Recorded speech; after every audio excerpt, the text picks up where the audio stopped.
Salve turma, tudo jóia?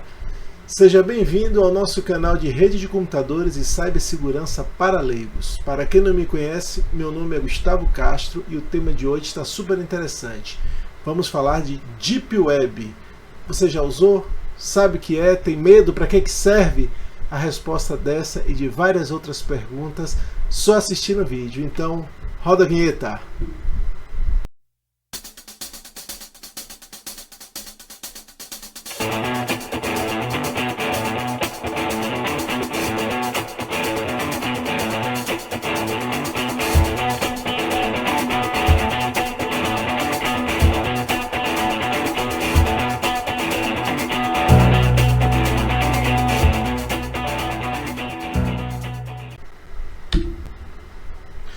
Pois é, faz tanto tempo que eu tô fora e nesse intervalo nosso canal agora está patrocinado, exatamente. É o sistema Checklist que pode ser acessado em www.mychecklist.com.br.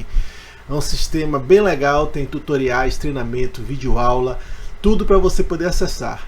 E massa, é de graça.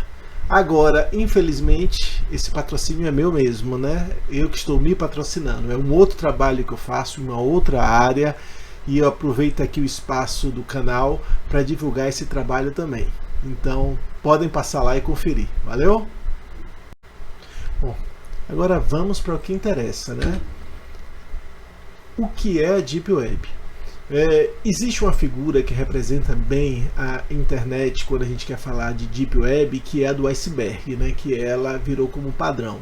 Tudo aquilo que a gente enxerga de uso da internet, que é o Facebook, Google, WhatsApp, acessar nosso trabalho remotamente agora em épocas de pandemia, né? Tudo isso está na Surface Web, é aquela internet que a gente enxerga. Mas assim como um iceberg, que você só enxerga a ponta e não enxerga o que está embaixo do mar, existe uma rede que chama-se Deep Web, a rede profunda, e que a gente não enxerga no nosso computador. Para acessar a Deep Web, a gente vai precisar instalar alguma coisa em nosso computador. E uma rede, para ser considerada que está na Deep Web, ela precisa nos garantir, como usuários, 4 coisas. O anonimato, que é o principal motivo de utilizar a Deep Web. Você pode utilizar a Deep Web para expressar suas ideias, você pode usar a Deep Web para comprar coisas, tudo com anonimato. Ao contrário da nossa rede da Surface Web, que a gente sabe que se fizer uma pesquisa no Google, comprar uma coisa no Mercado Livre, na Amazon, começa a vir um monte de patrocínio daquele objeto que a gente desejou. Na Deep Web a gente tem a garantia desse anonimato. Outra característica da rede da Deep Web é que ela é criptografada. Tudo que você faz por ponto, cada ponto que a gente passa, como a gente vai ver no modelo logo mais, todos esses dados são criptografados. Descentralização. Também, ao contrário do nosso modelo cliente-servidor, que quando a gente vai entrar na nossa empresa, a gente utiliza, né, de nossa casa para o data center de nossa empresa, que pode estar ou lá ou na nuvem, mas geralmente a gente vai seguir um caminho e os dados estão concentrados no data center. Aqui na Deep Web, tanto o acesso à informação como a informação propriamente dita está descentralizado. Por fim, a codificação para acessar a Deep Web tem que ser aberta. A codificação aberta é aquela que o programa que a gente vai instalar, a fonte dele, né, o programa, o algoritmo tem que ser público, né? Quem é um programador e quiser ver aquilo ali, ele pode abrir o programa e ver, pesquisar por vulnerabilidades, sugerir melhorias, e isso é um programa de código aberto. É uma característica também da Deep Web. E aí você pergunta, e quem é o público da Deep Web? Para que usar a Deep Web? Para que esse anonimato? Né? Se você fizer uma pesquisa, muitos repórteres utilizam a Deep Web para poder fazer seu trabalho investigativo, que seja. Pode ser muitos políticos em países de ditaduras podem utilizar a Deep Web para expressar suas ideias, contar ao mundo, né, o que está acontecendo. E infelizmente, a grande maioria de usuários da Deep Web são criminosos para fazer seus ilícitos, porque como lá você tem a garantia do anonimato, ela é utilizado para venda de drogas, venda de armas e outras barbaridades que eu não vou nem citar aqui. A Deep Web também, um mito que tem é que é uma rede única, e a mais conhecida é a Tor. Mas não, são dezenas, centenas, eu não sei quantas redes para acessar a Deep Web, e para cada rede que você quer acessar, você tem que instalar um programa específico. E deixa eu fazer uma pesca aqui, isso. E na rede Tor, as características da rede Tor, a gente vai falar de várias aqui, né? As características da rede Tor, que é a mais famosa, é que ela tem um navegador próprio. Você instala o Tor, inclusive pode instalar para o Windows a rede Tor para acessar a Deep Web. Você tem um funcionamento descentralizado pelos relés aleatórios. Bom, deixa eu aproveitar, né, para explicar o que é esse próximo tópico, porque aqui nesse vídeo ficará mais fácil se eu utilizar um modelo. Vamos ao modelo, então. Vamos ao nosso modelo aqui para entender como é que funciona a Deep Web. No caso aqui eu vou utilizar o Tor, mas praticamente serve para as outras redes também.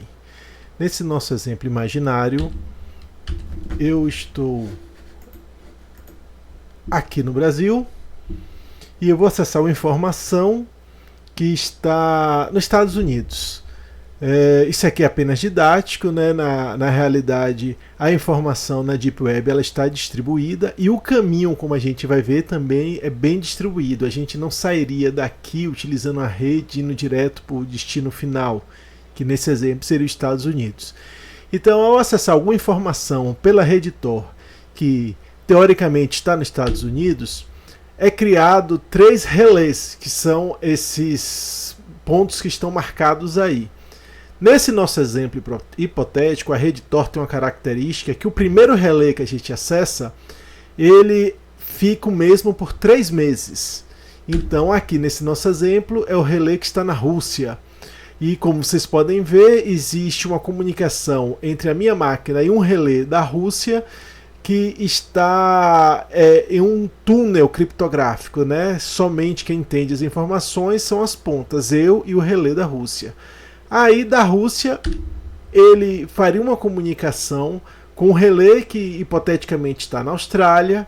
Da Austrália ele iria para a Inglaterra e da Inglaterra, que é o terceiro relé, ele faria uma comunicação com a minha informação. Daqui sairia oficialmente o endereço IP, ou seja, como se eu estivesse solicitando uma informação e eu estivesse na Inglaterra. E ponta a ponta teria essa informação totalmente criptografada. A gente, revisando aqui as características da Deep Web, a gente vê que garante o anonimato, né, uma vez de que passou por vários caminhos até chegar a minha informação final. Segurança, pois todos esses caminhos são criptografados, inclusive, por exemplo, esse relé da Rússia, ele só conhece a mim e a Austrália, ele não sabe da Austrália para onde vai. A Austrália só conhece a Rússia e a Inglaterra, ela não sabe quem é o solicitante da informação, né? Então, e cada ponto desse, se for interceptado uma informação, como a gente viu, está criptografado.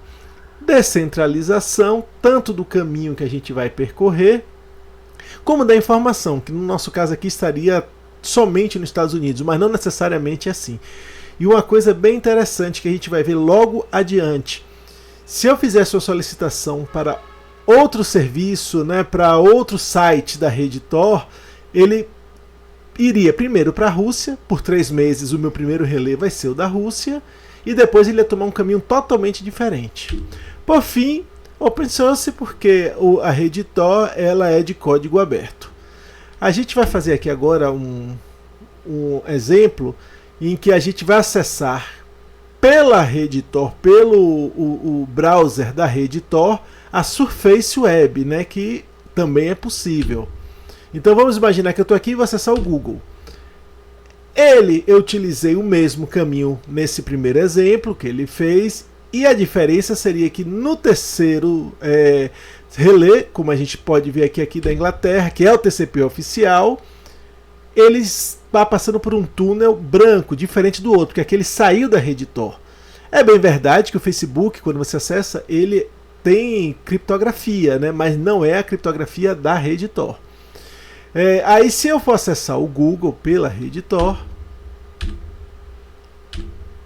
ele vai tomar um caminho totalmente diferente. Isso se eu fizer um segundo depois. Nesse exemplo ele continua na Rússia, aí foi para a África, depois na América do Sul. Por fim, ele acessaria o Google.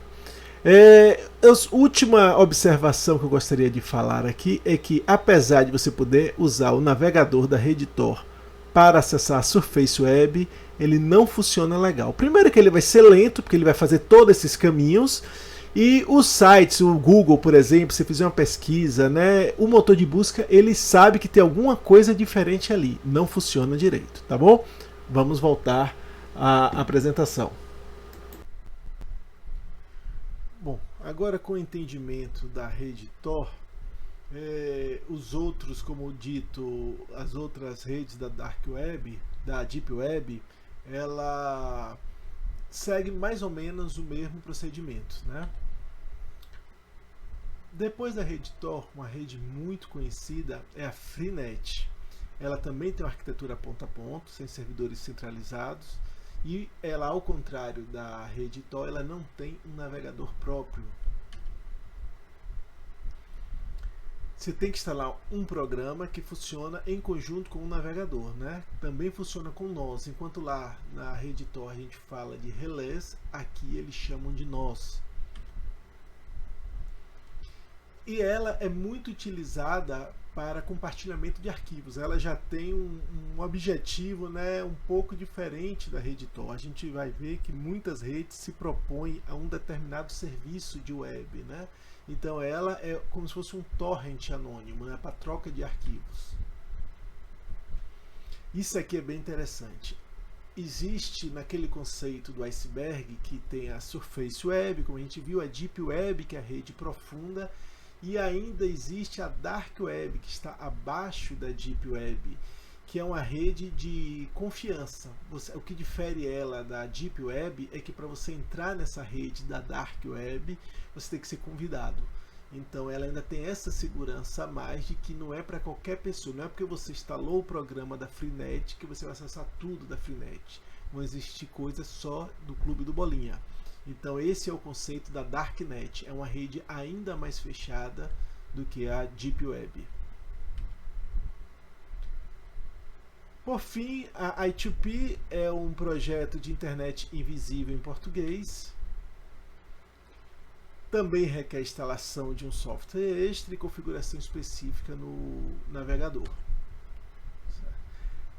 Ela é uma rede anônima que utiliza a troca de mensagens. Então, essas três são as três. Deixa eu ver aqui uma coisa. Ótimo. Essas três são as três que são as mais conhecidas da Deep Web. Eu vou voltar agora aqui na apresentação para mostrar a diferença entre elas. Aguarda aí. Com essas três redes mais conhecidas que a gente já apresentou aqui, eu queria mostrar essa tabela com algumas semelhanças, né, ou algumas características dela, né? Por exemplo, na rede Tor, a página ela é conhecida como site, como na Surface Web, né? Na Freenet já é conhecida como FreeSite, na I2P e IPSite. A extensão da rede Tor é o .onion. Quando você acessa um site, né, com a extensão .onion, você já sabe que aquele site ele é da Deep Web e obviamente você só vai conseguir acessar esse site se você tiver no navegador Tor. Se você tiver no Google Chrome, no Firefox, você não vai conseguir acessar. É mesmo porque tem todo aquele procedimento de que passar pelos relés, de criptografia ponta a ponta. Então, o Freenet é uma sequência de chaves e a extensão do I2P é o próprio I2P. O nome do nó, aquele que a gente viu lá, né, que começou na Rússia e foi para um bocado de lugar, o relé, o node ou o roteador, dependendo da rede que você está. E o objetivo, como eu também falei, cada rede ela tem um objetivo, né? Não único, né? Mas ele é mais conhecida para aquele objetivo. No caso da Tor é a comunicação anônima. O Freenet ele é um armazenamento distribuído, como a gente falou, né? Um torrent anônimo. E o I2P ele é uma comunicação anônima também. Agora a gente vai ver um pouquinho mais sobre as outras redes, sem entrar no detalhe. Bom, existe, como eu falei, né, dezenas, centenas de redes que estão na Deep Web. Eu não vou mais entrar, né, existem outras redes, né, seguindo suas funcionalidades, eu não vou entrar mais no detalhe delas, né, no vídeo ia ficar muito longo, mas só para termos uma noção. Segue aqui algumas redes da Deep Web que tem um objetivo principal de compartilhamento de arquivos. Outras redes da Deep Web que tem maior função a publicação de sites. Comunicação anônima, né, é outro segmento, né, para a utilização da Deep Web. E lembrando que para cada rede dessa você tem que instalar um programa específico, ou seja, não é nada fácil falar que você acessar várias redes da Deep Web. Por falar em acessar, como acessar a Deep Web? Pelo Windows, que é nós usuários, né, a grande maioria das pessoas tem no seu computador pessoal em casa um Windows. A rede Tor, ela realmente é muito acessada porque ela é relativamente fácil. Você instala o navegador Tor e aí você pode acessar a Deep Web. Não é uma coisa muito segura, porque dependendo do que você vai acessar na Deep Web, você, querendo ou não, está acessando o seu Windows com todas as suas informações. E você, se não tiver, o que eu falo sempre, tem outros vídeos, né? Aquela inteligência, aquela manha, né? Para o que você está fazendo, você pode acabar tendo problemas por acessar a Deep Web pelo seu computador, pelo seu Windows. Realmente eu não recomendo. Aí uma solução que algumas pessoas fazem é instalar uma máquina virtual, nela instalar os programas para acessar a Deep Web, né? Se você não conhece o conceito de máquina virtual, vamos imaginar que dentro do seu Windows que você tem em sua casa, você vai instalar um programa de virtualização, tipo o VMware, o VirtualBox, que é o mais conhecido. E dentro desse programa você vai instalar um novo sistema operacional, pode ser Windows, Linux, o que for. E aí nesse sistema, que ele teoricamente está à parte, é como se fosse uma outra máquina, né? Você vai poder instalar os programas e acessar a Deep Web. Também não é 100% seguro, porque pode acontecer de que você, mesmo utilizando a máquina virtual, venha a ter algum tipo de problema, né? Quando eu digo problema, é de invasão, por exemplo. E não é uma maneira fácil, você tem que instalar uma outra máquina virtual, dependendo se for Windows, tem que ter uma licença, né? Pelo menos no mundo perfeito, né? Então, além de trabalhoso, ainda não é 100% seguro. 100% seguro nunca vai ser, mas ela é mais segura, pelo menos, do que na primeira opção, que é pelo Windows. A melhor maneira de acessar é via boot, pelo pendrive, né? Como é que funcionaria? Você pegaria seu pendrive, espetaria no seu computador com um sistema operacional próprio para dar o boot por ele. E aí, quando você ligasse o computador, teria que configurar seu computador também, né, para inicializar pelo pendrive. E aí aquele seu computador, ele nem vai saber que seu computador tem um HD e tal. O seu computador vai se resumir ao pendrive na parte de armazenamento. E aí você pode fazer tudo, porque se for comprometido, tá naquele pendrive, você não perdeu nada. E que sistema operacional eu colocaria nesse pendrive para dar boot? Já está aí na tela, o TOS. O TOS é uma distribuição Linux. Deixa eu abrir um parêntese rapidinho aqui, né? O Linux é um sistema operacional, assim como o Windows também é um sistema operacional. E o Linux, ele tem uma coisa que chama as distribuições, as distros. E essas distribuições é que ele já faz, todos são Linux, agora ele já tem um objetivo específico, como eu já falei várias vezes em outros vídeos do Kali Linux, que é uma distribuição Linux que é utilizada para fazer testes de invasão em empresas, né? Você é contratado para isso, né? Ele já tem várias ferramentas já instaladas ali para você fazer invasão nos sistemas, nos sites dos seus clientes, no caso. Existe o Ubuntu, que é de propósito geral, né? Ele não teria uma aplicação específica. Existe o Tools, que é um Linux, uma distribuição, que ele já vem vários programas instalados para acessar essas várias redes. Então, se você fizer eu tenho até um disco de boot com o Tools, um pendrive de boot, você já vai ter vários programas instalados e configurados para acessar as várias redes da Deep Web, como a gente viu aqui. Parte boa agora é a parte massa. Eu vou indicar aqui um filme e uma série, um no Netflix e um no Amazon, que trata justamente desse tema que Hollywood adora, né? Todo o seu misticismo, né? da Deep Web, né? E vamos a eles. Um é Startup, está na terceira temporada e já tem data prevista para a quarta temporada. Maratonei em uma semana, estava de férias, e conta a história, né, dessa turma que está aí em tela. E a primeira temporada eles criam uma criptomoeda, é bem interessante, bem legal, e aí depois eles partem para a Deep Web, eles vão criar uma rede na Deep Web, e aí eles distribuem os pendrives, né, para as pessoas poderem usar, para mostrar que você tem que instalar um programa para usar a Deep Web. E é bem interessante, não vou falar muito dela, vale a pena assistir, tá? É bem hollywoodiana, né? Como teria que ser. A outra, que é a que eu vi no Amazon Prime, é a Silk Road.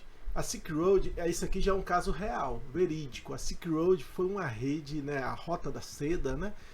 Foi uma rede que era da rede Tor, que ela era utilizada. Ela era um mercado livre da rede Tor, bem organizado, diga-se de passagem, né? Se vendia de tudo, de drogas, de armas, e eu não sei até que ponto o filme é verídico, a verdade desse filme, né, que tá aí, gostei muito do filme. Agora eu vou levantar uma polêmica aqui, tá? E vai ter um pouquinho só de spoiler, que é o seguinte: obviamente o idealizador da Silk Road, ele foi preso, está em prisão perpétua. E existe um outro documentário, eu procurei no Netflix, agora eu não achei, depois que eu assisti esse filme eu voltei, acho que era Deep Web, mas que contava a história da Silk Road também. E é narrado por Keanu Reeves, para dar um peso maior, né? E que eles falam que a pessoa que está presa, que foi acusada de ser o dono da Silk Road, ele só estava no lugar errado na hora errada, não tem nada a ver. Então ainda fica essa polêmica aí, né? Mas é um filme bem legal, que começa o rapaz, o protagonista, querendo tratar de uma rede anônima e tal, e acaba desviando por esse caminho que foi a Silk Road. Por fim, deixa eu dar um pause aqui rapidinho. Voltei porque eu queria pegar aqui um livro, certo? Vamos falar um pouquinho de literatura. Pessoal, esse livro que está aí, certo? Eu tenho ele, obviamente, tá aqui, ó, Deep Web, tem os autores aqui, e opa, os autores, aqui tem a editora. Eu indico muito do que eu fiz nessa apresentação foi baseado nesse livro. É um livro de um delegado e de um perito criminal. Ele se aprofunda bastante, ele tem telas até de como você configurar os programas para acessar a Deep Web. Ele vai bem mais a fundo do que esse vídeo, que vai ter alguns 20 e poucos minutos aqui, poderia tratar, tá certo? Leitura muito fácil, não é livro para técnico, qualquer um pode ler. São um pouco mais de 100 páginas, 120 e poucas páginas. Eu indico muito, vale a pena. E a gente tem que ler, né, pessoal? Hoje o Google não pode ser o nosso único centro de informação, que tem muita besteira lá. A gente tem que partir para as pessoas que estudam e que trabalham na área, tá certo? Então, deixa eu ver aqui. Isso mesmo, era meu último slide. Estava com saudade de vocês, tá? Gostou? Tem alguma sugestão que você quer aqui do canal? Deixe nos comentários, tá certo? Então, um abraço, turma!